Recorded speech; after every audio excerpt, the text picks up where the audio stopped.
The crystal towers of Vexthera gleamed under the twin suns as Princess Lyria stood before the massive viewing screen in the royal council chamber. Her forearms trembled slightly as she watched the latest battle reports from the Outer Rim territories. Another human fleet had decimated 3 of their finest war cruisers without losing a single ship. "Your Majesty," General Korthax said, his chitinous exoskeleton clicking as he bowed his head. "The humans have taken the Zelian system.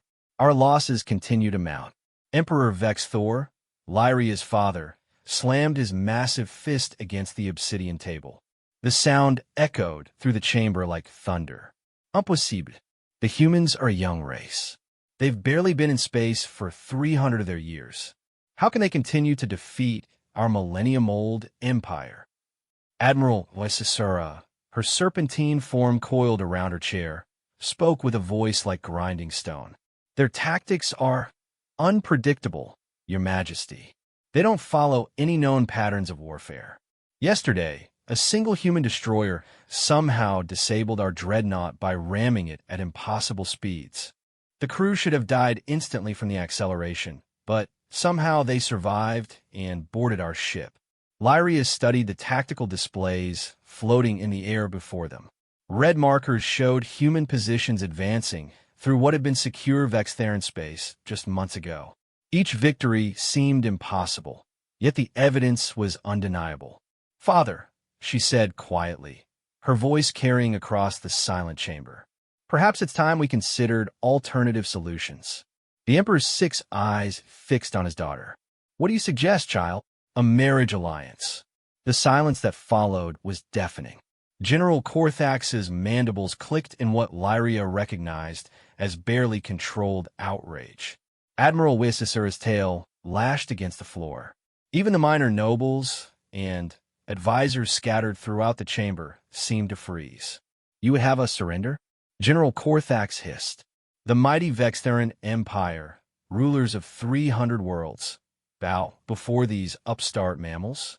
"I would have us survive," Lyria replied, her voice steady despite the fear gnawing at her hearts. "Look at the reports, General. Every engagement we've had with humanity has ended in our defeat. They adapt faster than our computers can calculate. They improvise solutions to problems that should be impossible to solve. And, most terrifyingly of all, they seem to grow stronger with each battle." She gestured to the holographic display, highlighting a series of engagements over the past year.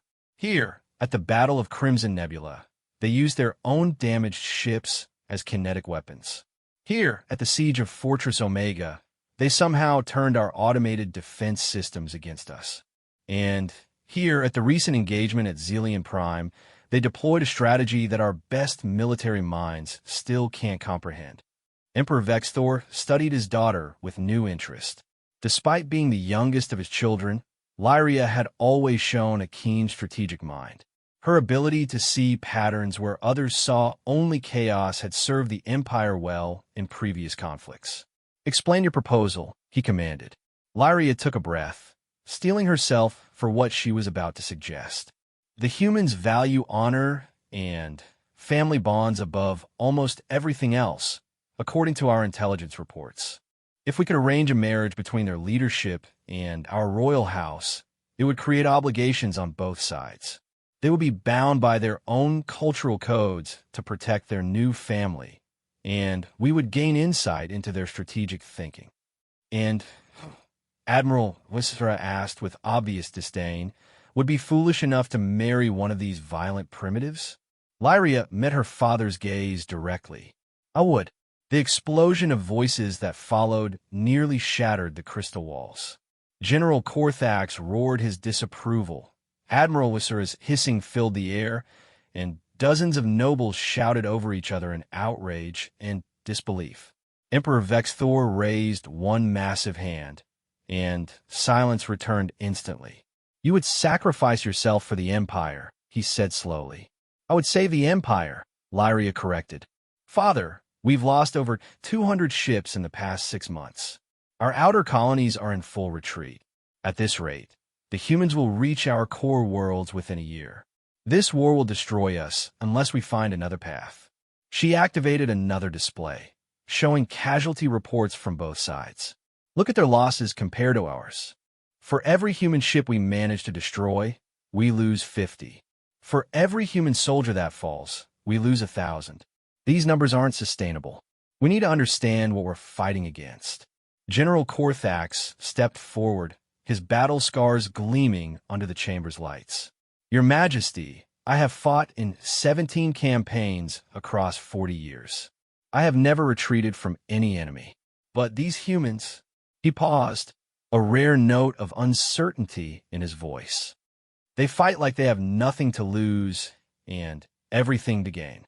Their soldiers charge into battle, singing songs of death and glory. Their pilots ram their ships into our vessels without hesitation. They treat warfare not as a game of strategy, but as a dance of destruction. Admiral Wysessera nodded reluctantly. The general speaks truth. In our last engagement, a human captain detonated his own ship's reactor rather than surrender. The explosion took out 3 of our cruisers. As he died, our sensors picked up his final transmission. He was laughing. Lyria felt a chill run down her spine. What kind of beings had they declared war upon? The Marriage Alliance could give us access to their command structure, she continued. We could learn their weaknesses, understand their strategies. And, most importantly, it would buy us time to prepare for whatever they might do next. Emperor Vexthor was quiet for long minutes, his 6 eyes studying the tactical displays. Finally, he spoke. The proposal has merit. But which human would we approach? Their leadership structure is complex. Admiral Marcus Chun, Lyria said immediately. He's their youngest fleet commander, responsible for the victories at Crimson Nebula and Fortress Omega. Intelligence reports suggest he comes from a military family with strong traditional values. He's unmarried, respected by his peers, and close to their high command. She brought up a holographic image of the human in question. Marcus Chin appeared to be in his early 30s by human standards, with dark hair and intense brown eyes.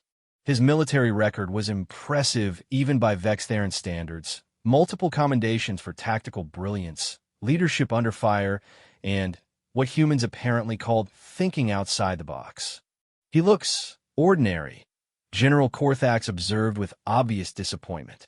How can such a small, fragile creature be responsible for so much destruction? That's exactly what we need to understand, Lyria replied. Underestimating humans has cost us dearly. If I marry this Marcus Chun, I can learn what makes them so dangerous. I can discover the source of their strength. Emperor Vexthor studied his daughter carefully. You understand that this marriage would be real in the eyes of both our peoples? You would be bound to him by law and custom. There would be no dissolution if you discovered information that displeased you. I understand, Father. And you accept that you might never return to Vexthora? That your children, should you have any, would be half human? Lyria's 4 hands clenched into fists, but her voice remained steady. I accept these terms if it means our people survive. The Emperor was quiet again, contemplating the weight of such a decision. Finally, he nodded slowly. Very well. I will authorize preliminary negotiations through diplomatic channels. If the humans are willing to discuss terms, we will proceed with your proposal. 3 weeks later, the response came through quantum communication channels that had been established for prisoner exchanges. The message was brief and to the point. Admiral Chun has agreed to consider the proposal. He requests a face-to-face meeting to discuss terms. Lyria stood in the same council chamber where she had first proposed the alliance, but now everything had changed.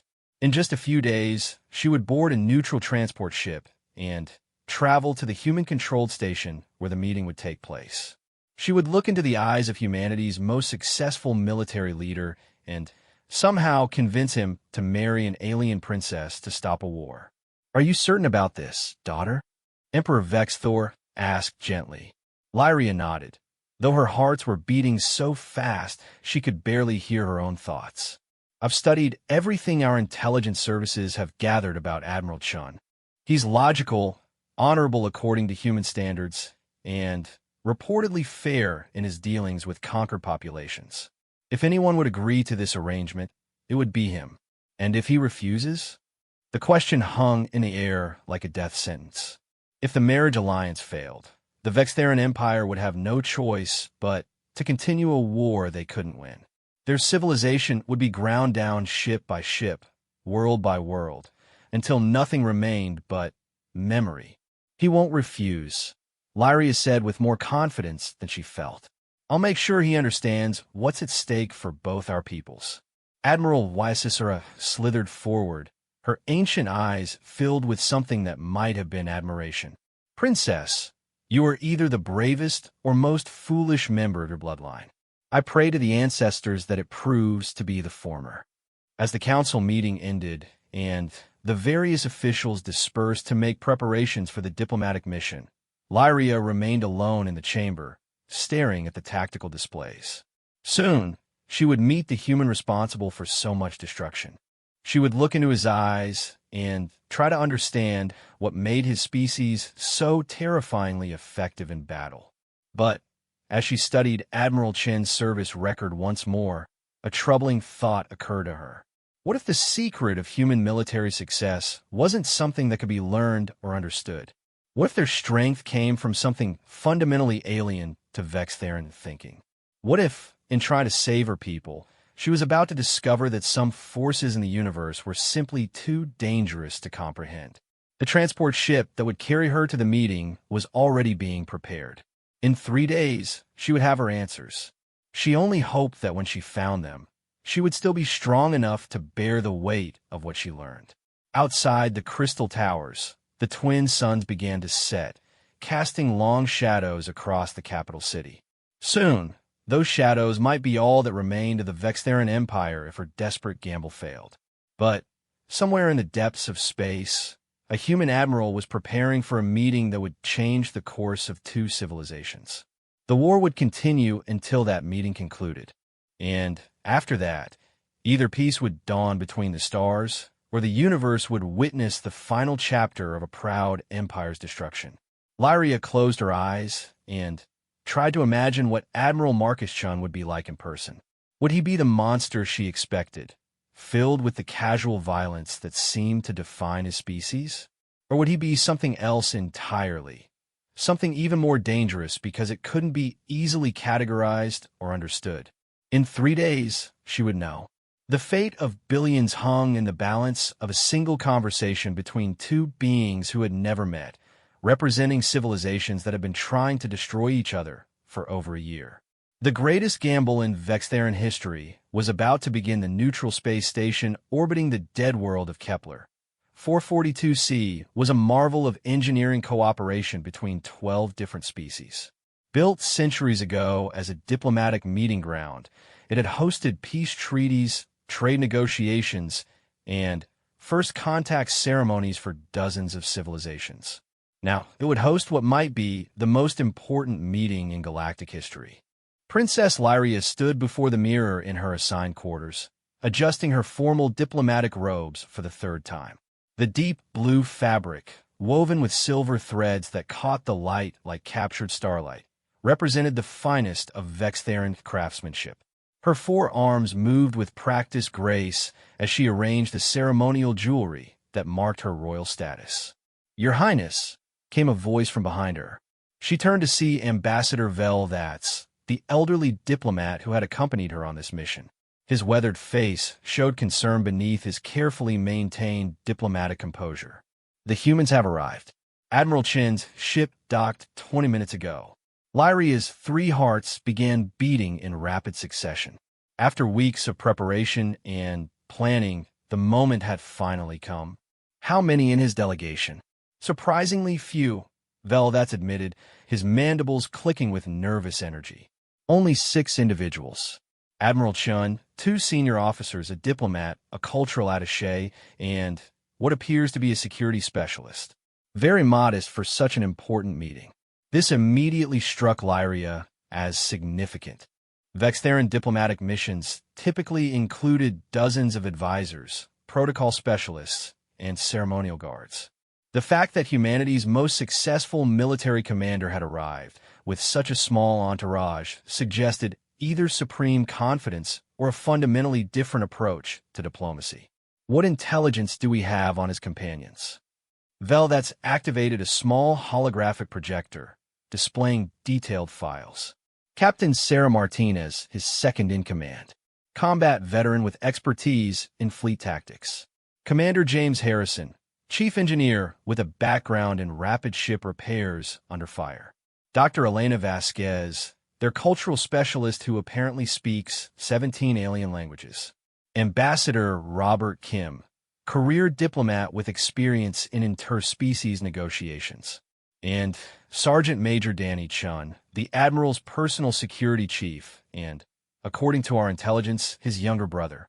Lyria studied the faces projected before her.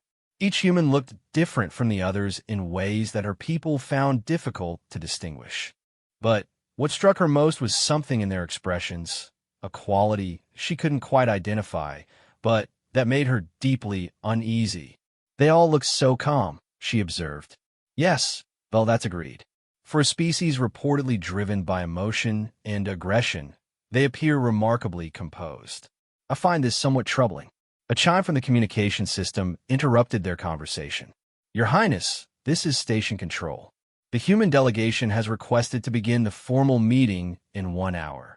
They've asked that the initial session include only principals, yourself, and Admiral Chun, with advisors available, but not present in the main conference room. Lyria exchanged glances with Veldat's. This was another unexpected development. Vextheran diplomatic protocol demanded the presence of witnesses and advisors during all important negotiations. Accept their terms, she said finally. We're here to learn about human customs, after all. As they made their way through the station's corridors toward the diplomatic wing, Lyria found herself studying everything around her with new eyes. The neutral station had been designed to accommodate dozens of different species, with variable gravity zones, atmospheric controls, and environmental systems that could adapt to almost any known form of life. Yet she couldn't help but notice how easily the human areas have been integrated into the existing structure. Most species required significant modifications when visiting the station. The Vextherans needed higher gravity and atmospheric adjustments. The crystalline Zektari required specialized lighting. The aquatic Mare Danny needed flooded chambers. But the humans seemed to adapt to whatever environment they encountered with minimal support systems. Adaptability, she murmured to herself. Your Highness. Nothing, Ambassador. Just thinking about what we might be walking into. They reached the conference room exactly on schedule. Lyria paused before the entrance, taking a deep breath to steady her nerves. Through the transparent aluminum doors, she could see a figure sitting calmly at the conference table. Admiral Marcus Chun appeared exactly as his intelligence photos had suggested. Medium height by human standards, dark hair with traces of gray at the temples, wearing a simple but well-tailored military uniform. But the photos had failed to capture something important. Even sitting still, Admiral Chun radiated an aura of controlled energy that was almost tangible. He wasn't fidgeting or showing obvious signs of nervousness, but Lyria could sense a coiled readiness in his posture that suggested he was prepared to react instantly to any situation. The doors slid open silently. Princess Lyria, Admiral Chun said, rising to his feet with fluid grace. Thank you for agreeing to this meeting. I know it required considerable courage to come here. His voice was deeper than she had expected, with a quality that seemed to resonate in her chest. When he spoke, his words carried an undertone of absolute certainty that was both reassuring and deeply unsettling. Admiral Chun, she replied, inclining her head in the formal Vextheran greeting. The honor is mine. Your reputation precedes you. A slight smile played at the corners of his mouth. I hope not too dramatically. Please have a seat. I've taken the liberty of reviewing the basic terms your father proposed, and I must admit, I'm intrigued. They sat across from each other at the polished conference table, two beings from different worlds attempting to bridge a gap that had been carved by months of warfare. Lyria found herself studying his face, trying to understand what lay behind those calm brown eyes. You don't seem surprised by our proposal, she observed. Surprised? No. Confused, perhaps. Your people have been fighting us with everything they have for over a year. Now you want to end that conflict through marriage. I have to wonder what changed. The directness of his question caught her off guard. Vextheran diplomacy typically involved hours of preliminary discussions and elaborate verbal dancing around important topics. Admiral Chen seemed to prefer cutting straight to the heart of matters. We've realized that continuing this war will destroy both our civilizations, she said carefully. Will it? He leaned back in his chair, his expression thoughtful. Princess, I've studied your military capabilities extensively. Your technology is more advanced than ours in many ways. Your ships are faster, your weapons more powerful, your defensive systems more sophisticated. Yet you're losing this war badly. Why do you think that is? The question hit her like a physical blow. No one in the royal court had been willing to discuss the reasons for their defeats so bluntly. They had talked about human unpredictability and tactical innovation, but never about the fundamental differences that made such innovation possible. Your people fight differently than we do, she said slowly. That's true, but it's not the whole answer. Admiral Chun activated a holographic display built into the table, showing tactical maps of several recent engagements. Let me show you something that might help explain our perspective. The display focused on the Battle of Crimson Nebula, where Admiral Chun had achieved one of his most famous victories. Vextheran ships appeared as blue markers, while human vessels were represented in green. Here, your fleet had every advantage, he said, highlighting the initial positions. Superior numbers, better weapons, defensive terrain. Your Admiral Kesvar is an excellent strategist. I've studied his previous campaigns. Under normal circumstances, this should have been a crushing defeat for humanity. Lyria watched as the battle played out in fast forward, seeing her people's careful formations and coordinated attacks. Then, the human response began, and everything changed. Your admiral followed doctrine perfectly, Admiral Chun continued. Textbook fleet engagement, using proven strategies that had worked for your people for centuries. But doctrine assumes that your enemy will respond predictably. The display showed human ships breaking formation and scattering in what appeared to be complete chaos. Vextheran forces moved to capitalize on the apparent disorder, only to find themselves walking into a trap that shouldn't have been possible to coordinate. How did you manage this? Lyria asked, genuinely puzzled. Our analysis suggested it would take hours to coordinate such a complex maneuver, but your ships responded in minutes. That's where the real difference lies, Admiral Chen said, his expression growing more serious. It's not about technology or even tactics. It's about how we think about problems. He stood and began pacing around the table, his movements controlled but intense. Your people, the Vextherans, have built one of the greatest civilizations in the galaxy through careful planning, established procedures, and time-tested methods. Your society values stability, tradition, and gradual improvement. These are admirable qualities that have served you well for millennia. But, Lyria prompted, sensing there was more to his analysis. But humans are a young species that evolved in a chaotic environment. Our homeworld tried to kill us every day for millions of years through natural disasters, predators, diseases, and climate changes. We survived by becoming incredibly good at adapting to new situations quickly. He returned to his seat, fixing her with an intense stare. When my ships scattered during that battle, it wasn't because we had a detailed plan. It was because each captain was empowered to make independent decisions based on changing circumstances. They improvised solutions in real time, coordinated through shared understanding rather than rigid hierarchy. The implications of this hit Lyria like a revelation. You're saying that your entire military structure is built around chaos. Controlled chaos, he corrected.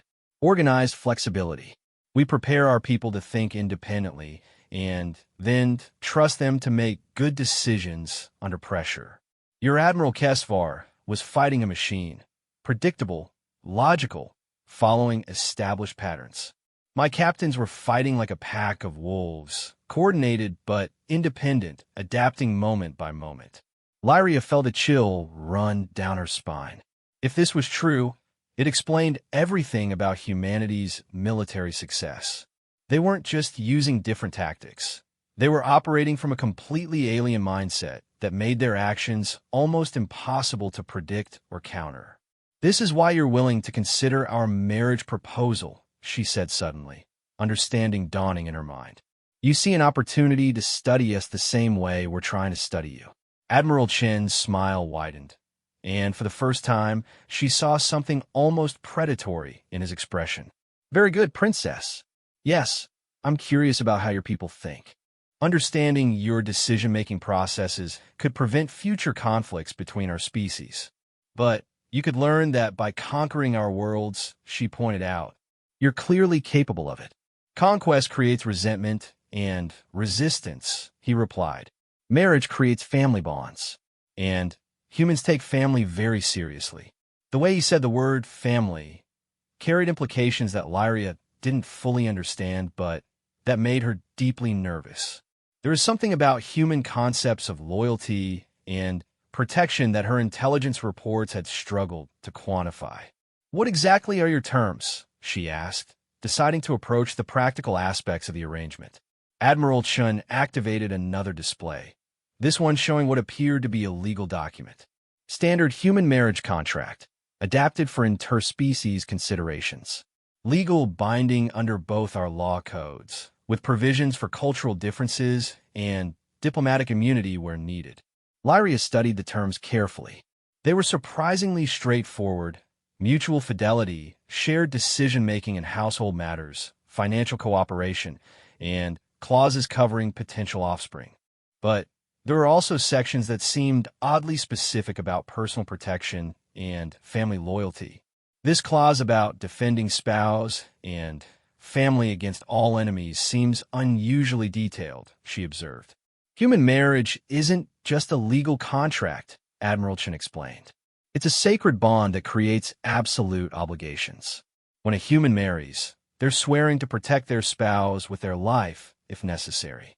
It's not metaphorical, it's literal." The intensity in his voice when he said this made Lyria's skin prickle. She was beginning to understand that human emotional bonds might be far more powerful and dangerous than her people had realized. "And you would extend this protection to me, even though we've been enemies?" "Marriage would make us family," he said simply.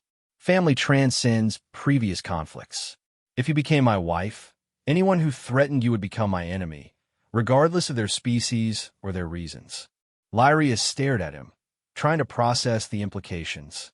She had come here expecting to negotiate with a military leader about a political arrangement. Instead, she was discovering that humans approached relationships with the same absolute commitment that they brought to warfare. "What about your career? Your position in the human military?" "I've already discussed this with High Command. If we proceed with this marriage, I would transition from active fleet command to a diplomatic role. I'd serve as a liaison between our governments, helping to establish permanent peace between our peoples." "You would give up your position as a war leader?" "Princess, I became a war leader because my people needed protection.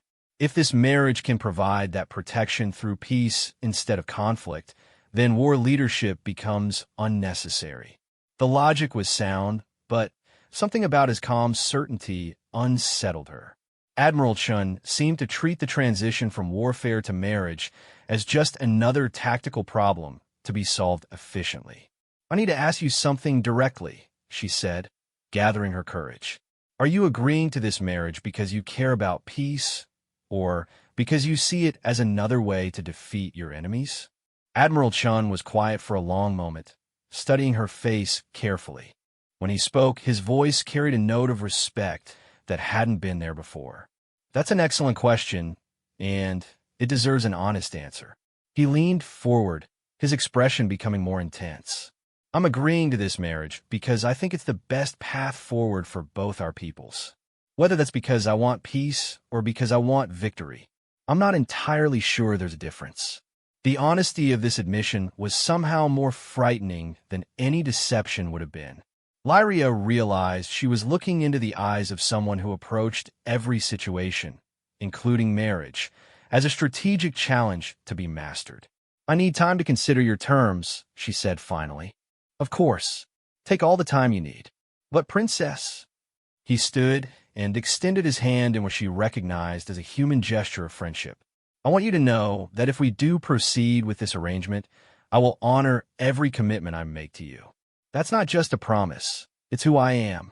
As she took his hand in one of her own, Lyria felt a strange sensation, not just the physical contact, but something deeper.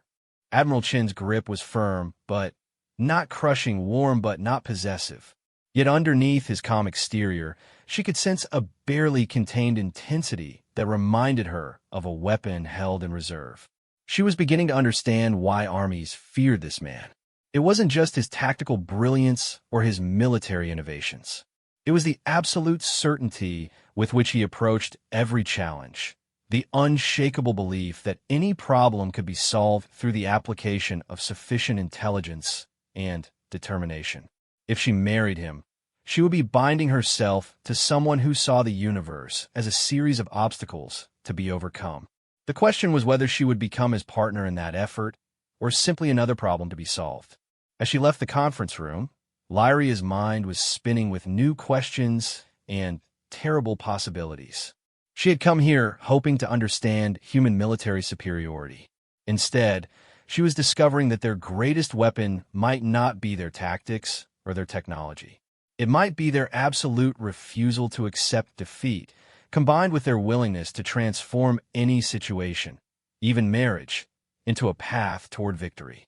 The war between their peoples had taught her to fear human weapons and human strategies.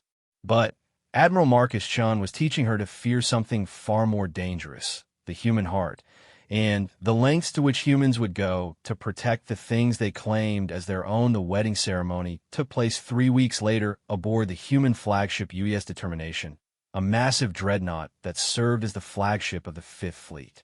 Lyria had expected the event to be held on neutral ground, but Admiral Chun had insisted that she see how humans lived and worked in their natural environment. Standing in the ship's main assembly hall, surrounded by over 2,000 human crew members, Lyria felt smaller and more alien than ever before. The humans had attempted to incorporate Vextheran ceremonial elements into their traditional marriage rites, but the result was a unique hybrid ceremony that belonged fully to neither culture. Admiral Chun stood beside her at the altar, wearing his formal military dress uniform. The dark blue fabric was adorned with ribbons and medals that represented battles where he had defeated her people's forces. Yet when he looked at her, his expression carried none of the triumph she might have expected. Instead, he seemed focused and serious, treating the ceremony with the same attention he would give to a critical military briefing. "Do you, Marcus Chun, take Lyria Vexthera as your lawfully wedded wife to have and to hold in sickness and in health, in victory and defeat, until death do you part?" "I do," he said firmly, his voice carrying clearly across the assembled crowd. "Do you, Lyria Vexthera, take Marcus Chun as your lawfully wedded husband, to honor and cherish in peace and in war, through all challenges that may come?" Lyria's 3 hearts hammered in her chest as she looked out at the sea of human faces watching her. These people had been her enemies just weeks ago. Now, they were witnessing her binding herself to their most successful leader. "I do," she said, surprised by the steadiness of her own voice. The officiant, a human chaplain with gray hair and kind eyes, smiled warmly. "By the authority vested in me by the United Earth Federation and witnessed by this assembly, I pronounce you husband and wife. Admiral, you may kiss the bride." Marcus turned to face her fully, placing his hands gently on her upper arms. "May I?" he asked quietly, respecting the fact that physical intimacy between their species was uncharted territory. Lyria nodded, and he leaned forward to place a soft, brief kiss on her forehead, a gesture that somehow managed to be both tender and respectful of their biological differences. The assembly erupted in cheers, and applause that seemed to shake the very walls of the ship. But what struck Lyria most was the genuine warmth and acceptance she saw in the faces around her. These humans weren't just observing a political arrangement. They were celebrating what they clearly viewed as a real marriage. As they moved through the reception that followed, Lyria found herself overwhelmed by the constant stream of well-wishers and congratulations. Human crew members approached them individually to offer personal blessings, many sharing stories about their own families or expressing hopes for peace between their peoples.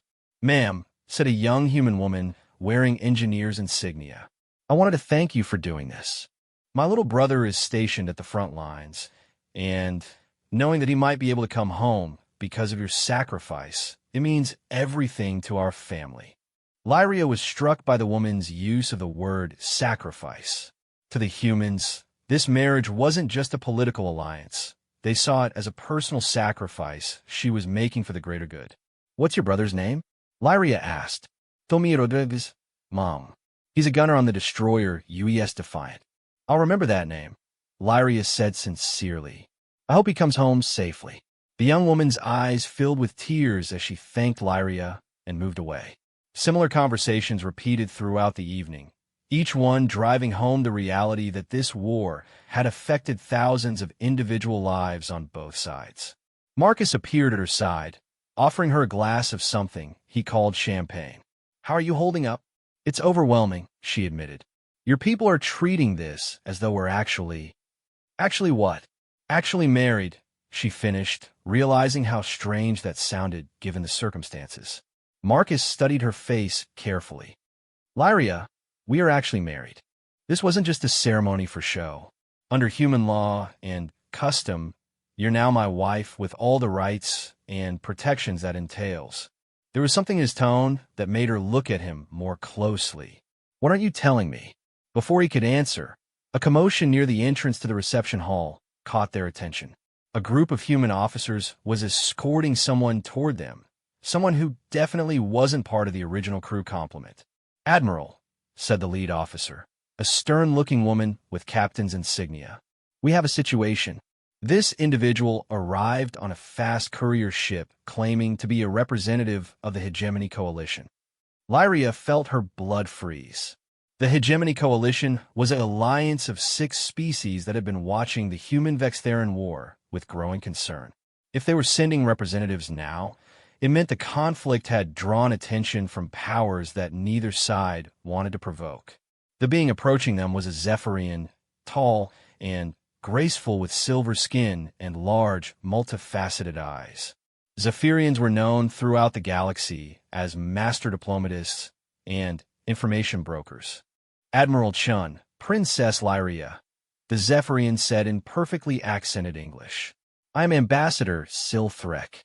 I bring greetings from the Hegemony Coalition and a message of considerable urgency." "What kind of message?"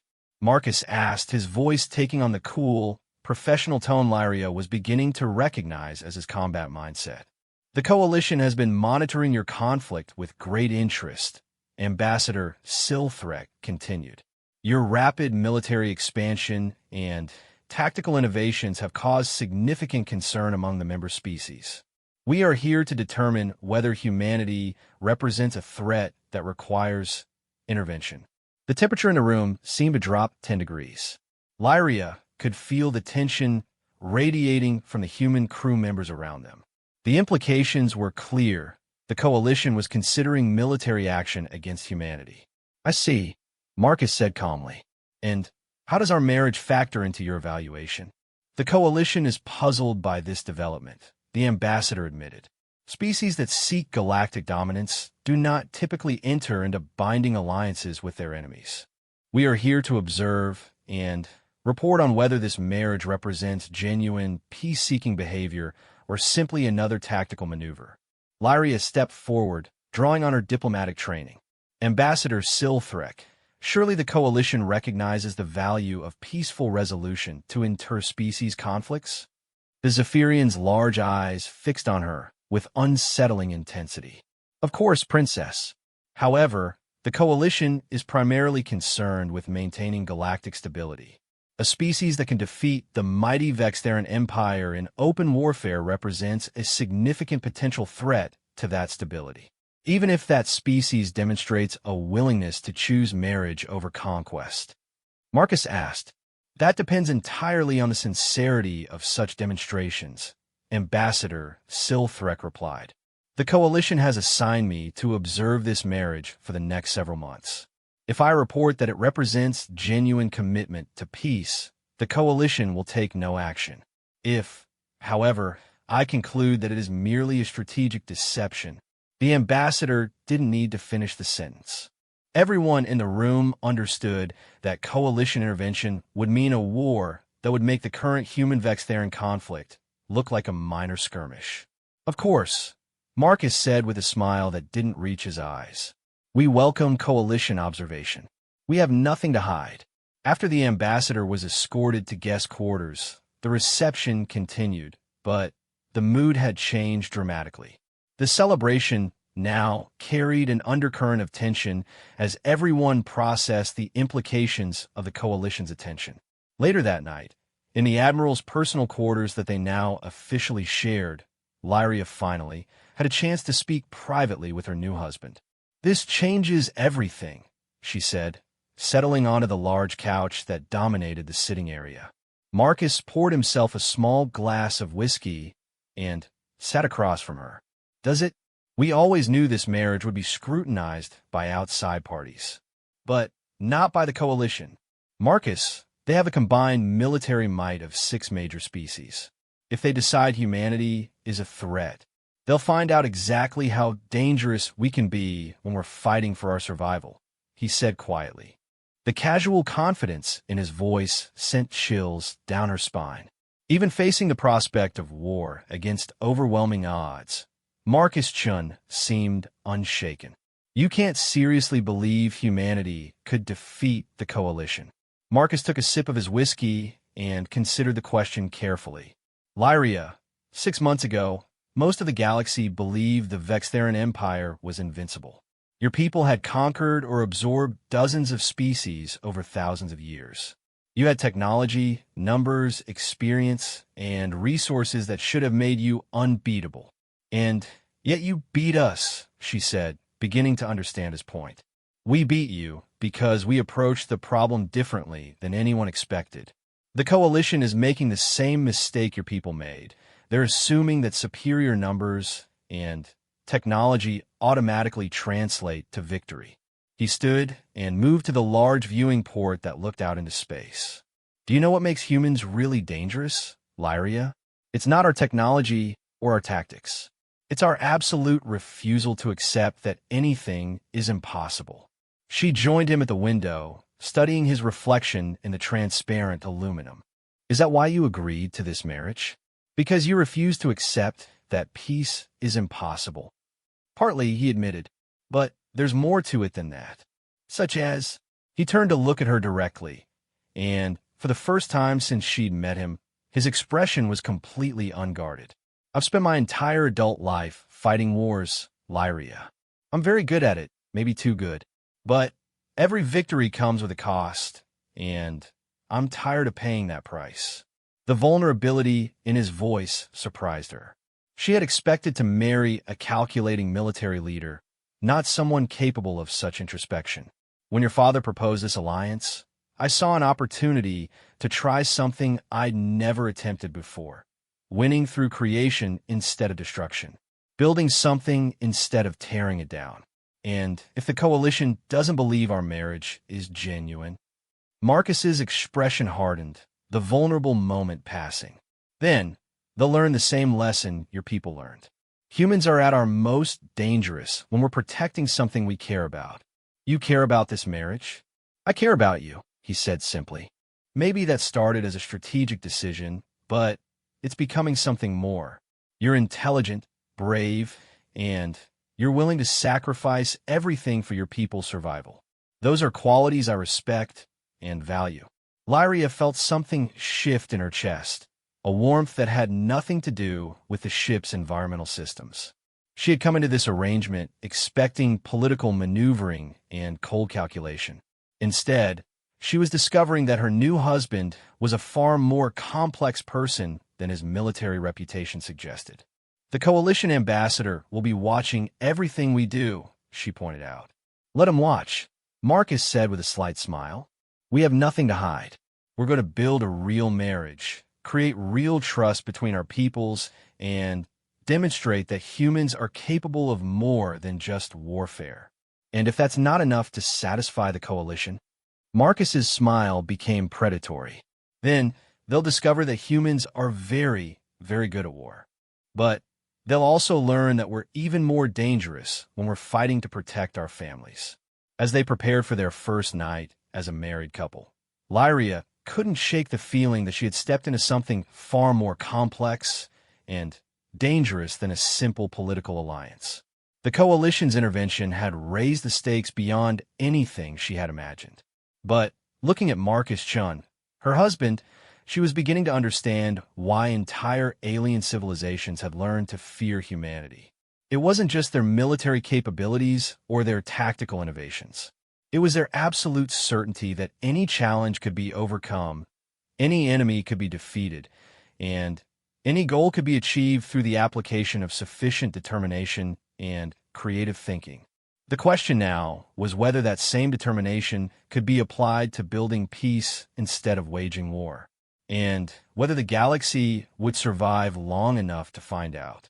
Outside their window, the stars shone with ancient light, witnesses to countless civilizations that had risen and fallen over millions of years. Soon, those same stars would witness either the birth of a new era of cooperation between species or the most devastating war in galactic history. The choice now lay in the hands of a human admiral and an alien princess, bound together by marriage vows that neither fully understood, facing enemies who would judge their every action as evidence of humanity's ultimate intentions. The wedding was over, but the real test was just beginning 6 weeks into their marriage.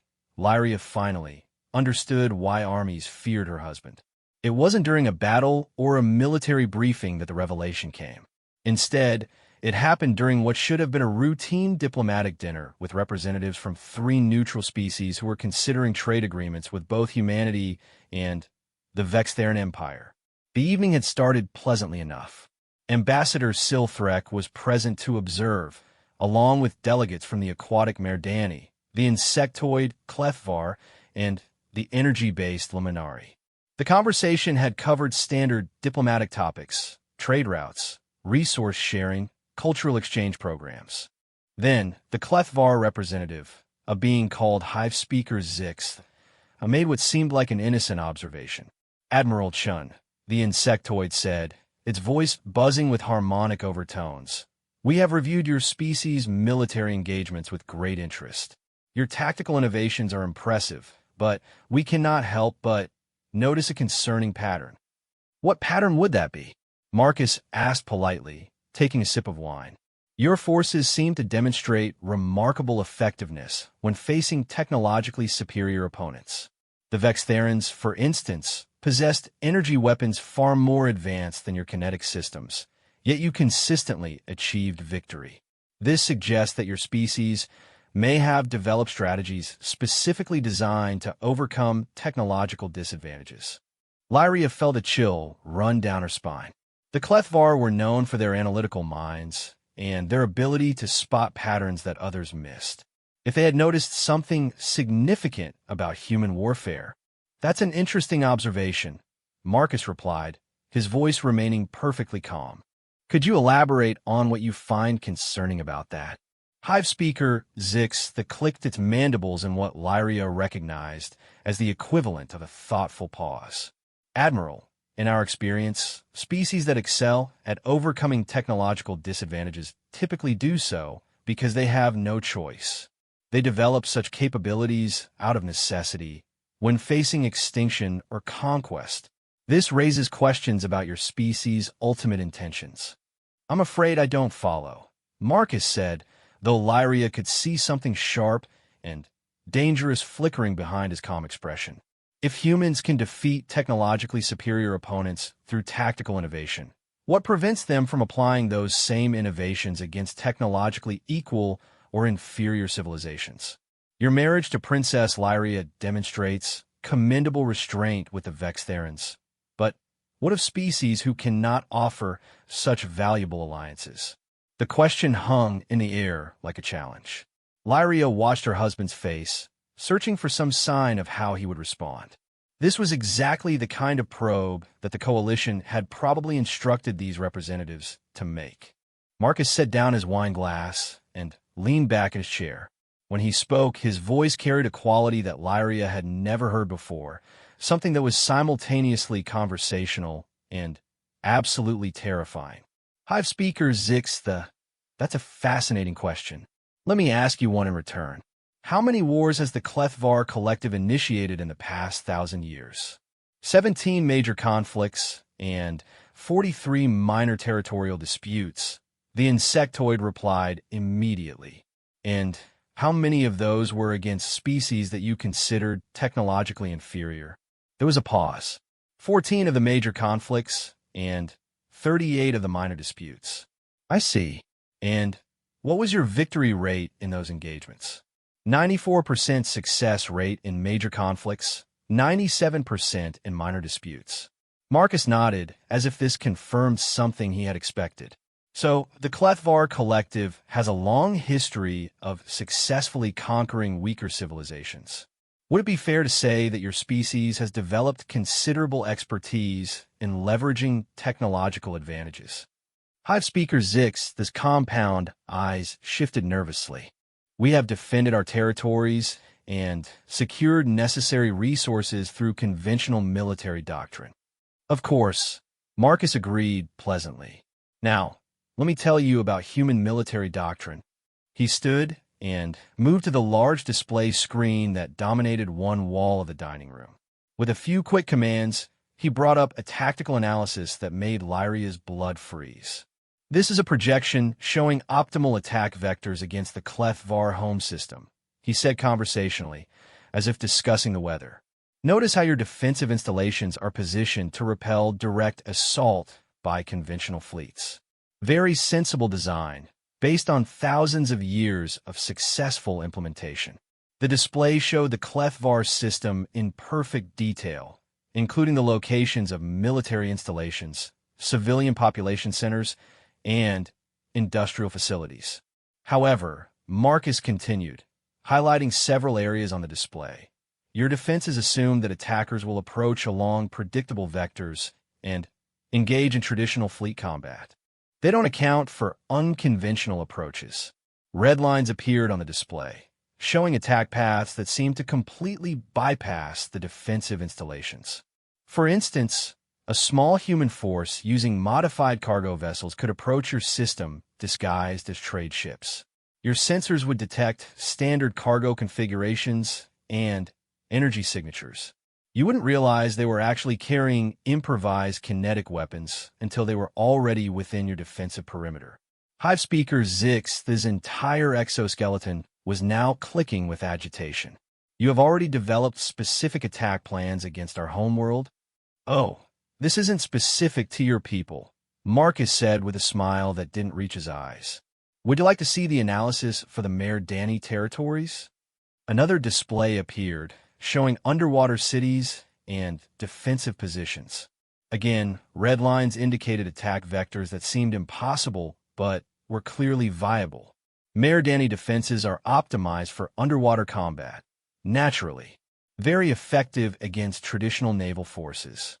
However, they're vulnerable to atmospheric attacks using modified atmospheric processors to introduce targeted toxins into their ocean systems. A single human strike team could render an entire planet uninhabitable within days. The Mare Danny representative, Ambassador Flocurrent Velshi, began rapidly changing colors, a sign of extreme distress among her people. And the Luminari whispered the energy being who represented the third species. Marcus brought up a final display. Energy-based life forms present unique challenges, certainly. However, humans excel at finding unconventional solutions. Magnetic resonance weapons, properly calibrated, could disrupt your energy matrices. We estimate a 93% probability of complete dispersal with current human technology. The silence in the room was deafening.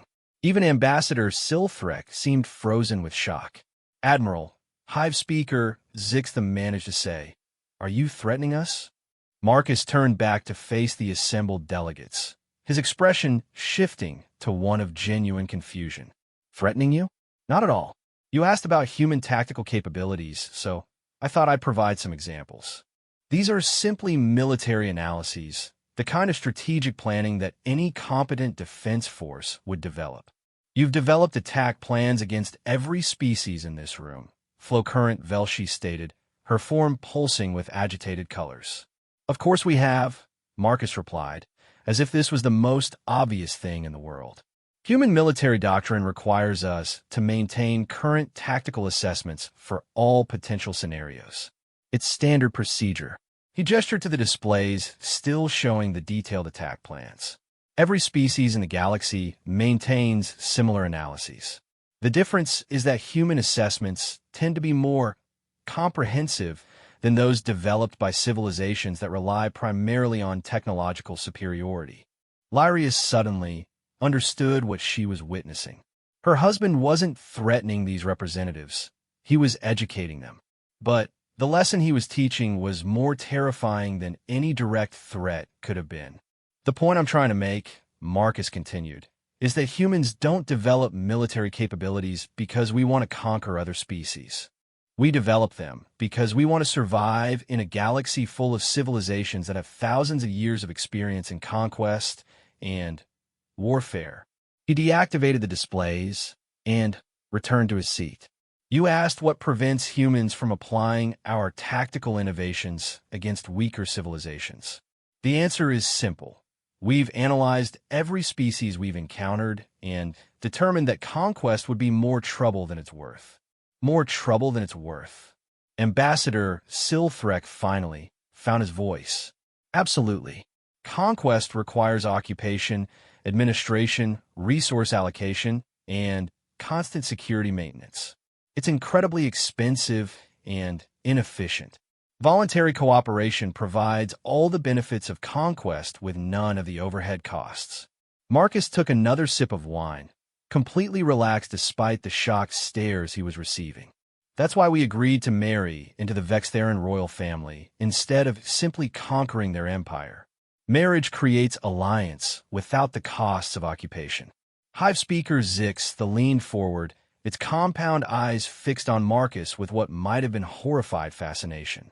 "You're saying that humans choose cooperation over conquest for economic reasons?" "Economic, logistical, and practical reasons, yes.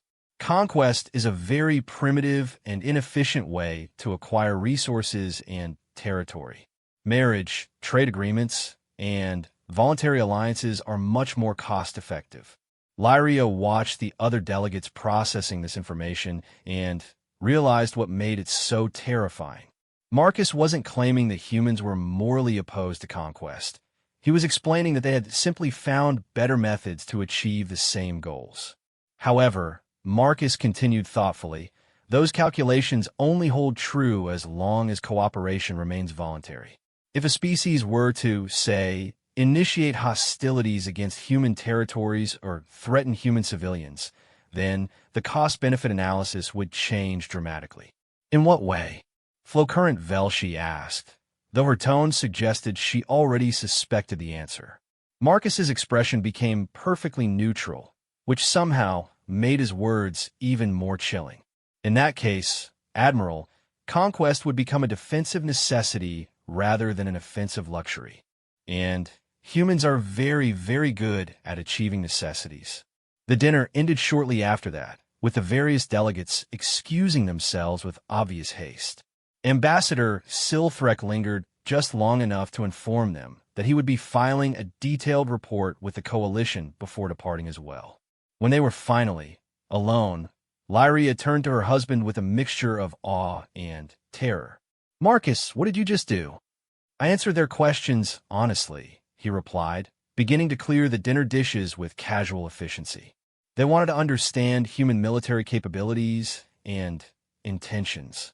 Now they do. You show them detailed attack plans against their homeworlds. I showed them examples of human strategic planning. There's a difference. Lyria studied his face, trying to understand the distinction he was making. Is there really? Marcus paused in his cleaning and looked at her directly. Lyria, every species in that room tonight has detailed attack plans against human territories. The Clefvar, the Merdani, the Luminari, the Coalition, they've all analyzed our defenses and developed strategies to overcome them. The difference is that their plans assume conventional warfare against a technologically inferior opponent. And your plans assume what? That conventional warfare is just one option among many.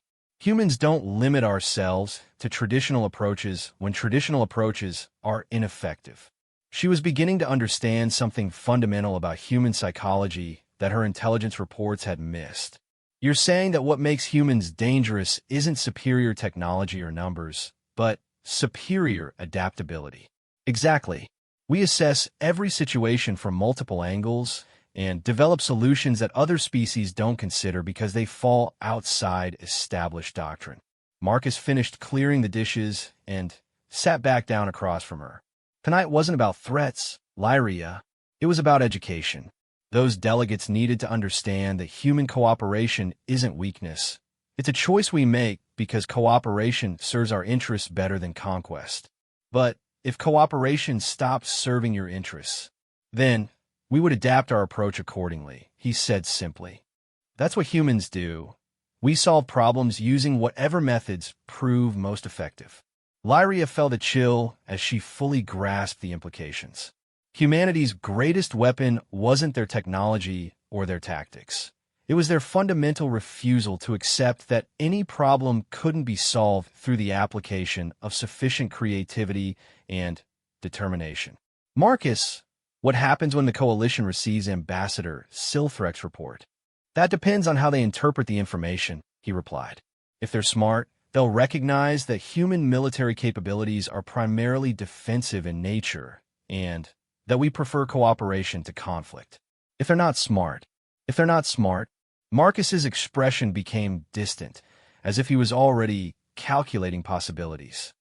Then they'll test our defensive capabilities, and then they'll discover exactly why armies fear humans. Will you be ready for that? Lyria, human military doctrine assumes that we'll eventually face superior enemies who underestimate our capabilities. We've been preparing for that scenario since we first left our homeworld. He reached across the table and took one of her hands in both of his. But understand something important. If the Coalition does decide to test us, they won't just be facing human military forces. They'll be threatening my wife, my family, and my home. And humans are at their absolute most dangerous when they're protecting something they care about. The warmth in his voice when he said my wife sent a different kind of chill through her. In the weeks since their marriage, Marcus had transformed from a strategic ally into something much more personal. She was no longer just a diplomatic asset to him. She had become family. And as she was learning, humans would do literally anything to protect their family. What do we do now? She asked. Now we wait, Marcus said calmly. We continue building our marriage, demonstrating human commitment to cooperation, and preparing for whatever comes next. But mostly, we wait to see whether the galaxy is smart enough to choose peace. And if it's not, Marcus's smile was gentle but utterly implacable. Then, the galaxy will learn exactly why it should have chosen peace while the option was still available.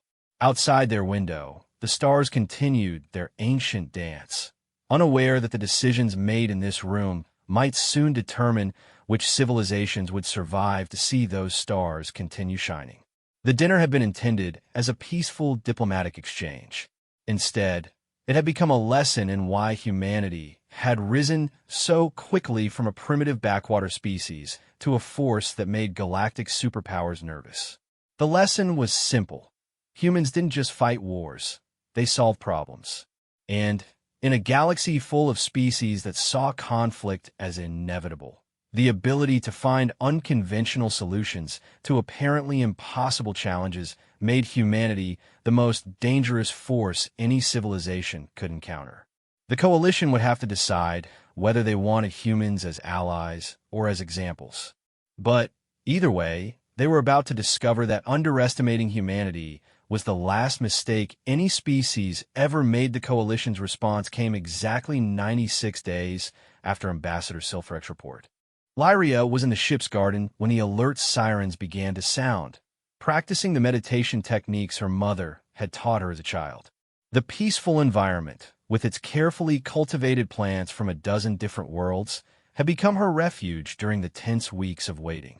Marcus found her there, moving through the pathways with the controlled urgency that had become his signature. "We need to get to the bridge." Coalition fleet just dropped out of hyperspace. "How many ships?" she asked, falling into step beside him as they headed for the command center. 243 vessels, he said calmly, representing all 6 coalition species. It's the largest military force assembled in this sector for over 2 centuries. Lyria felt her 3 hearts skip several beats. A fleet of that size could reduce entire star systems to debris. "Are they here to destroy us?" "That remains to be determined," Marcus replied as they entered the turbolift to the bridge.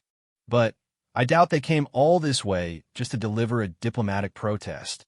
The bridge of a U.S. determination had been transformed into a command center that coordinated not just the human fleet, but also the Vextheran forces that had been integrated into their defensive formations over the past months. Lyria still found it surreal to see her people's ships working alongside human vessels, but the cooperation had proven remarkably effective. "Admiral on deck," called out the watch officer as they emerged from the turbolift. "Report," Marcus said, moving to his command chair with fluid efficiency. Captain Martinez looked up from her tactical display, her expression grim. "Coalition fleet is holding position at the edge of the system. They're maintaining combat formation, but haven't powered weapons or raised shields. Admiral Krevash of the Hegemony Navy is requesting immediate communication with you and Princess Lyria." "Put him through," Marcus ordered, settling into his chair. Lyria took her position beside him at the specially installed diplomatic station that had been added for her use. The main screen flickered and resolved into the image of a Thackeray admiral, a massive reptilian being whose scales gleamed with the dark iridescence that marked him as a member of the coalition's dominant military species. Admiral Krevash's reputation was legendary throughout the galaxy. He had never lost a battle in over 40 years of service. "Admiral Chun, Princess Lyria," the Thackeray said, his voice carrying the weight of absolute authority. "I am Admiral Krevash, commanding the Coalition Expeditionary Force. I bring greetings from the Hegemony Council and a message of utmost importance."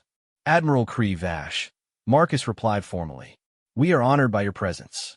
How may we assist the Coalition?" "You may assist by surrendering immediately for evaluation and processing," Admiral Krevash said without preamble. "The Council has reviewed Ambassador Silfrex's report and determined that humanity represents an unacceptable threat to galactic stability. You will accompany us to the Coalition capital for comprehensive assessment." The bridge fell silent except for the soft humming of electronic systems. Lyria could feel the tension radiating from every human officer present, but their discipline held. No one moved or spoke without orders. "I see," Marcus said thoughtfully. "And if we decline this generous invitation?" Admiral Krevash's eyes narrowed to predatory slits. "Then we will demonstrate why the Coalition has maintained galactic peace for over 3,000 years. Your fleet will be destroyed, your territories occupied, and your species placed under permanent supervision." "Permanent supervision," Marcus repeated slowly. "That's an interesting phrase. Could you elaborate on what that would involve?" "Human military capabilities would be eliminated, your shipyards dismantled, and your population redistributed among Coalition worlds where they could be properly monitored. Your species would survive, but your ability to threaten galactic stability would be permanently removed." Lyria watched her husband's face as he processed this ultimatum. To her surprise, he seemed almost relieved, as if the coalition had finally provided clarity to a complex situation. Admiral Krevash, before we respond to your proposal, would you mind if I asked a question about coalition military doctrine? The Thackeray admiral looked puzzled by the request, but nodded. Proceed. How many wars has the coalition fought in the past millennium? 47 major conflicts and 136 minor enforcement actions. Admiral Krevash replied without hesitation. And your success rate in those engagements? 100%, of course. The coalition does not initiate conflicts unless victory is certain. Marcus nodded approvingly. Excellent strategic planning. And how do you typically ensure that victory is certain? Through overwhelming force projection and technological superiority. Coalition fleets engage only when they outnumber enemy forces by at least 3 to 1 and possess clear technological advantages. Very sensible, Marcus agreed. Now, could you tell me what your current force advantage is over the combined human-Vextheran fleet? Admiral Krevash consulted his tactical displays. Coalition forces currently outnumber yours by approximately 7 to 1. Our technological advantage is even greater, particularly in energy weapons and defensive systems. Perfect, Marcus said with what appeared to be genuine satisfaction. Then, you should have no difficulty accepting my counterproposal. Counterproposal? Admiral Krevash's voice carried a note of dangerous confusion. Marcus stood and faced the screen directly. Single combat between champions. You select your best commander, and I'll represent the Human-Vextheran Alliance. Winner takes all. If your champion wins, we'll submit to coalition authority. If I win, the coalition acknowledges our sovereignty and withdraws from our territory. The silence that followed was so complete that Lyria could hear her own heartbeat echoing in her ears. Around the bridge, human officers were staring at their admiral with expressions ranging from shock to horror. Admiral Krevash's scales began shifting to darker colors, a sign of extreme agitation among his species. Admiral Chun, are you suggesting personal combat between you and a coalition representative? Not personal combat, Marcus clarified. Fleet engagement. Single ship against single ship, each crewed by volunteers from their respective side. A demonstration of tactical capability rather than overwhelming force. That is highly irregular, Admiral Krevash said slowly. But not without precedent, Marcus pointed out. Coalition records show that 17 of your past conflicts were resolved through champion combat when the circumstances were deemed appropriate. Lyria realized what Marcus was doing and felt a mixture of admiration and terror. He was using coalition law and tradition against them, forcing them to either accept a challenge that honored their own customs or appear hypocritical before the assembled fleet. The circumstances of those historical precedents were significantly different, Admiral Krevash protested. How so? They involve conflicts between species of roughly equal strength. This situation involves a clear power imbalance.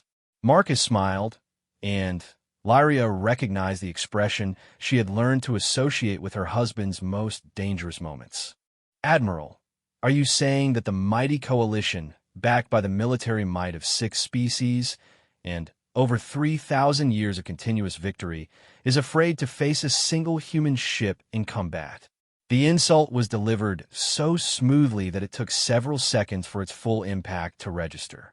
Admiral Krevash's scales shifted to deep crimson, a color that Lyria knew indicated rage approaching the point of violence. Admiral Chun, the Thackeray, said in a voice that could have melted steel, "No one questions coalition military superiority." Of course not, Marcus agreed, which is why you should have no hesitation in demonstrating that superiority through champion combat. Unless, of course, you believe that coalition forces might not be able to defeat a single human vessel. Lyria watched Admiral Krevash struggle with the trap that Marcus had constructed. The coalition admiral was caught between accepting a challenge that seemed beneath his dignity and appearing to show weakness before his entire fleet. What would be the specific parameters of this engagement? Admiral Kree Vash asked finally. Simple, Marcus replied. One ship from each side, standard crew complement, no external support or reinforcement. Combat continues until one vessel surrenders or is destroyed. The winning side's political demands are accepted by the losing side without reservation. And you would personally command the human vessel? I would. Admiral Kree Vash was quiet for long minutes, consulting with advisors whose voices could be heard but not clearly understood. When he returned his attention to the screen, his expression was coldly determined. Very well, Admiral Chun. The Coalition accepts your challenge. I will personally command the Coalition champion vessel, the Dreadnought Inevitable Victory. It is equipped with the finest technology from all 6 Coalition species and crewed by our most experienced warriors. Excellent choice, Marcus said approvingly. The engagement will take place in 6 hours, in a neutral space between our fleets. All other vessels will maintain safe distance and observe only. After the communication ended, the bridge erupted in barely controlled chaos as officers began preparing for what many clearly believed would be a suicide mission. Lyria remained seated, watching her husband coordinate the preparations with the same calm efficiency he brought to every challenge. Marcus, she said quietly when the initial rush of activity had died down, what aren't you telling me? He turned to face her, and she saw something in his expression that she had never seen before. Not confidence or determination, but a kind of grim satisfaction. Lyria, do you know why humans became so good at warfare despite being such a young species? Superior adaptability, she ventured. That's part of it. But the real reason is that we've spent our entire evolutionary history fighting enemies that were bigger, stronger, faster, and better equipped than we were. Every predator on our home world could kill a human in direct combat. So we learned to win through intelligence rather than strength. He gestured toward the tactical displays showing the Coalition fleet. Admiral Kree Vash just made the same mistake that every enemy humanity has ever faced makes. He's assuming that superior technology and firepower automatically translate to victory. And they don't. Marcus's smile was predatory.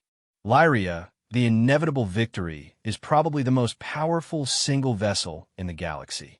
It outguns anything in our fleet by orders of magnitude.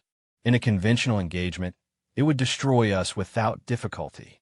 Then, why did you accept this challenge?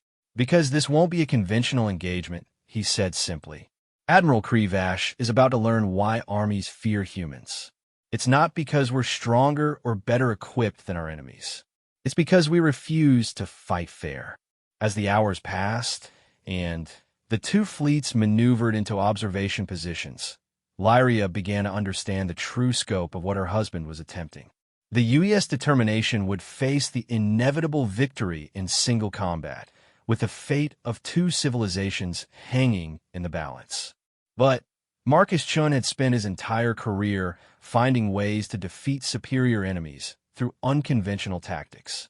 And now he was about to demonstrate those capabilities on the greatest stage the galaxy had ever seen. The Coalition believed they were about to witness the destruction of humanity's finest military leader and most advanced warship. Instead, they were about to receive an education in why underestimating humanity was the most dangerous mistake any species could make. The battle that was about to begin wouldn't just determine the outcome of a diplomatic crisis. It would establish whether the galaxy's future would be shaped by ancient powers clinging to traditional methods, or by a young species that refused to accept that any challenge was insurmountable. As the final preparations began, Lyria realized that she was about to witness the moment when the galaxy discovered what had made humanity so terrifyingly effective in warfare. She only hoped that when the battle ended, there would still be a universe left to inhabit. The engagement began at exactly 1,400 hours, with the 2 vessels approaching each other across the void between their respective fleets. What happened next would be remembered as the day the galaxy learned to truly fear humanity. Not because humans were monsters, but Because they were something far more dangerous. They were problem solvers who refused to accept defeat as a possibility. The inevitable victory had superior weapons, better shields, more advanced technology, and a larger crew. But the US determination had something that no amount of technological superiority could overcome. A human crew that treated impossible odds as just another tactical challenge to be solved through creativity and determination. The battle was about to begin, and the galaxy would never be the same. The crystal towers of Vexthera gleamed under the twin suns as Princess Lyria stood before the massive viewing screen in the Royal Council chamber. Her forearms trembled slightly as she watched the latest battle reports from the Outer Rim territories. Another human fleet had decimated 3 of their finest war cruisers without losing a single ship. "Your Majesty," General Korthax said, his chitinous exoskeleton clicking as he bowed his head. "The humans have taken the Zelian system. Our losses continue to mount." Emperor Vex Thor, Lyria's father, slammed his massive fist against the obsidian table. The sound echoed through the chamber like thunder. "Impossible. The humans are a young race. They've barely been in space for 300 years. How can they continue to defeat our millennium-old empire?" Admiral Wysisura, her serpentine form coiled around her chair, spoke with a voice like grinding stone. "Their tactics are unpredictable, Your Majesty. They don't follow any known patterns of warfare. Yesterday, a single human destroyer somehow disabled our dreadnought by ramming it at impossible speeds. The crew should have died instantly from the acceleration, but somehow they survived and boarded our ship." Lyria studied the tactical displays floating in the air before them. Red markers showed human positions advancing through what had been secure Vextheran space just months ago.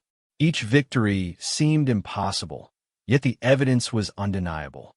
"Father," she said quietly, her voice carrying across the silent chamber.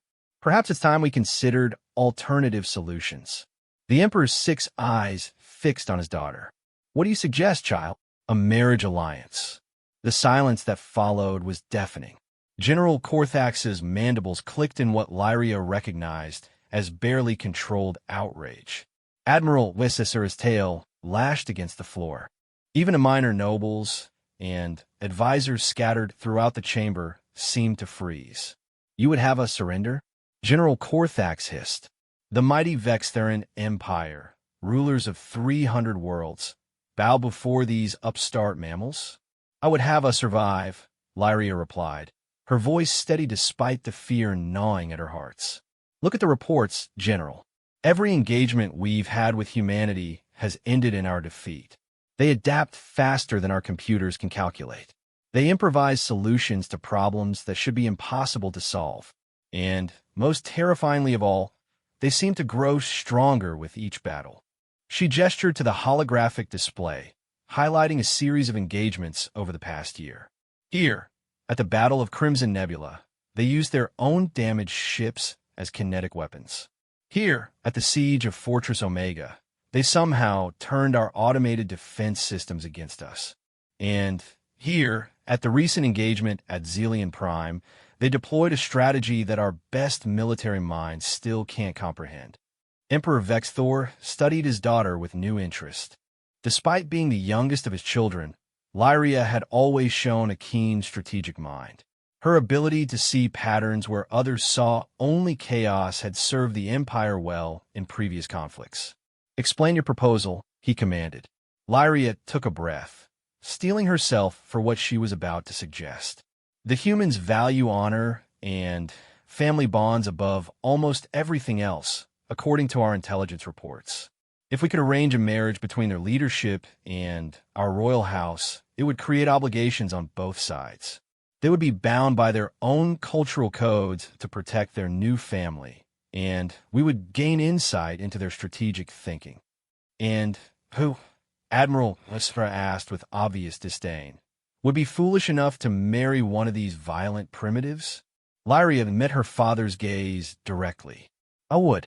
The explosion of voices that followed nearly shattered the crystal walls. General Korthax roared his disapproval, Admiral Wisura's hissing filled the air, and dozens of nobles shouted over each other in outrage and disbelief. Emperor Vexthor raised one massive hand, and silence returned instantly. "You would sacrifice yourself for the Empire," he said slowly. "I would save the Empire," Lyria corrected. "Father, we've lost over 200 ships in the past 6 months. Our outer colonies are in full retreat. At this rate, the humans will reach our core worlds within a year. This war will destroy us unless we find another path." She activated another display, showing casualty reports from both sides. "Look at their losses compared to ours. For every human ship we manage to destroy, we lose 50. For every human soldier that falls, we lose 1,000. These numbers aren't sustainable. We need to understand what we're fighting against." General Korthax stepped forward, his battle scars gleaming under the chamber's lights. "Your Majesty, I have fought in 17 campaigns across 40 years. I have never retreated from any enemy. But these humans—" He paused, a rare note of uncertainty in his voice. "They fight like they have nothing to lose and everything to gain. Their soldiers charge into battle, singing songs of death and glory. Their pilots ram their ships into our vessels without hesitation. They treat warfare not as a game of strategy, but as a dance of destruction." Admiral Igreganuda reluctantly. "The general speaks truth. In our last engagement, a human captain detonated his own ship's reactor rather than surrender. The explosion took out 3 of our cruisers. As he died, our sensors picked up his final transmission. He was laughing." Lyria felt a chill run down her spine. What kind of beings had they declared war upon? "The Marriage Alliance could give us access to their command structure," she continued. "We could learn their weaknesses, understand their strategies. And, most importantly, it would buy us time to prepare for whatever they might do next." Emperor Vexthor was quiet for long minutes, his 6 eyes studying the tactical displays. Finally, he spoke. "The proposal has merit. But which human would we approach? Their leadership structure is complex." "Admiral Marcus Chun," Lyria said immediately. "He's their youngest fleet commander, responsible for the victories at Crimson Nebula and Fortress Omega. Intelligence reports suggest he comes from a military family with strong traditional values. He's unmarried, respected by his peers, and close to their high command." She brought up a holographic image of the human in question. Marcus Chin appeared to be in his early 30s by human standards, with dark hair and intense brown eyes. His military record was impressive even by Vextheran standards, multiple commendations for tactical brilliance, leadership under fire, and what humans apparently called thinking outside the box. "He looks ordinary," General Korthax observed with obvious disappointment. "How can such a small, fragile creature be responsible for so much destruction?" "That's exactly what we need to understand," Lyria replied. "Underestimating humans has cost us dearly. If I marry this Marcus Chun, I can learn what makes them so dangerous. I can discover the source of their strength." Emperor Vexthor studied his daughter carefully. "You understand that this marriage would be real in the eyes of both our peoples? You would be bound to him by law and custom. There would be no dissolution if you discovered information that displeased you. I understand, Father. And you accept that you might never return to Vexthora? That your children, should you have any, would be half-human?" Lyria's 4 hands clenched into fists, but her voice remained steady. "I accept these terms if it means our people survive." The Emperor was quiet again, contemplating the weight of such a decision. Finally, he nodded slowly. "Very well. I will authorize preliminary negotiations through diplomatic channels. If the humans are willing to discuss terms, we will proceed with your proposal." 3 weeks later, the response came through quantum communication channels that had been established for prisoner exchanges. The message was brief and to the point. "Admiral Chun has agreed to consider the proposal. He requests a face-to-face meeting to discuss terms." Lyria stood in the same council chamber where she had first proposed the alliance, but now everything had changed. In just a few days, she would board a neutral transport ship and travel to the human-controlled station where the meeting would take place.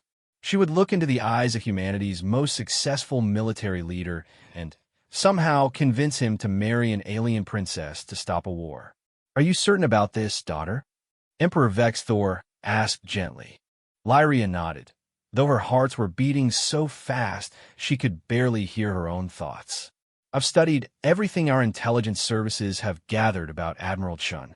He's logical, honorable according to human standards, and reportedly fair in his dealings with conquered populations. If anyone would agree to this arrangement, it would be him. And if he refuses?" The question hung in the air like a death sentence.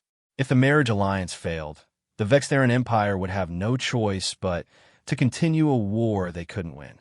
Their civilization would be ground down ship by ship, world by world, until nothing remained but memory. "He won't refuse," Lyria said with more confidence than she felt. "I'll make sure he understands what's at stake for both our peoples." Admiral Wyasisura slithered forward, her ancient eyes filled with something that might have been admiration. "Princess, you are either the bravest or most foolish member of your bloodline. I pray to the ancestors that it proves to be the former." As the council meeting ended and the various officials dispersed to make preparations for the diplomatic mission, Lyria remained alone in the chamber, staring at the tactical displays. Soon, she would meet the human responsible for so much destruction. She would look into his eyes and try to understand what made his species so terrifyingly effective in battle.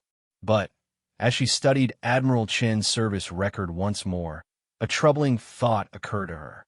What if the secret of human military success wasn't something that could be learned or understood? What if their strength came from something fundamentally alien to Vextheran thinking? What if, in trying to save her people, she was about to discover that some forces in the universe were simply too dangerous to comprehend? The transport ship that would carry her to the meeting was already being prepared. In 3 days, she would have her answers. She only hoped that when she found them, she would still be strong enough to bear the weight of what she learned. Outside the crystal towers, the twin suns began to set, casting long shadows across the capital city. Soon, those shadows might be all that remained of the Vextheran Empire if her desperate gamble failed.